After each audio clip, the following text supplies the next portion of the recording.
আসসালামু আলাইকুম। ইফতারে পারফেক্ট ফুলকো বেগুনের রেসিপি। ভিডিওর শুরুতেই দেখুন আমি ব্যাটারে আঙ্গুল ডুবিয়ে তুলে দেখাচ্ছি। দেখুন ঘনভাবে টপ টপ করে পড়ছে। এই কনসিস্টেন্সিটাই পারফেক্ট বেগুনের জন্য দরকার। আর ভাজার পর দেখুন কি সুন্দর ফুলে উঠেছে বেগুনিগুলো, একদম ফুলকো আর ক্রিস্পি। আজ দেখাবো কিভাবে খুব সহজে এমন পারফেক্ট বেগুনি বানাবেন ইফতারের জন্য।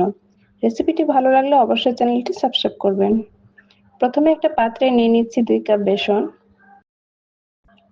বেসনটা আগে ভালো করে ছেঁকে নিয়েছি যাতে কোনো দানাদার না থাকে।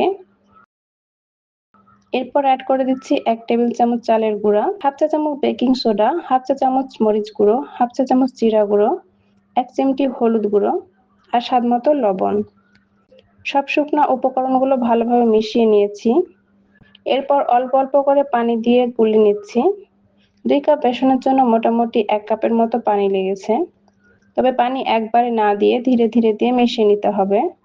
মিশ্রণ তৈরি হয়ে গেলে কিছু সময় ঢেকে রেখে দিয়েছি। এবার বেগুন কেটে নিচ্ছি বেগুনির সাইজে। খুব বেশি মোটা না আবার খুব পাতলাও না, মাঝারি সাইজ। আশা করি দেখে নিশ্চয়ই বুঝতে পারছেন থিকনেসটা কেমন। একটা থালায় ছড়িয়ে দিয়ে উপরে লাল মরিচ গুঁড়া আর কিছু লবণ দিয়ে 2 পাশ সুন্দরভাবে মেখে নিয়েছি। রেসিপিটি ভালো লাগলে অবশ্যই চ্যানেলটি সাবস্ক্রাইব করবেন। এখন গরম তেলে বেগুনগুলো ব্যাটারে ডুবিয়ে ছেড়ে দিচ্ছি। এক পাশ হয়ে আসলে এটাকে উল্টে দিচ্ছি।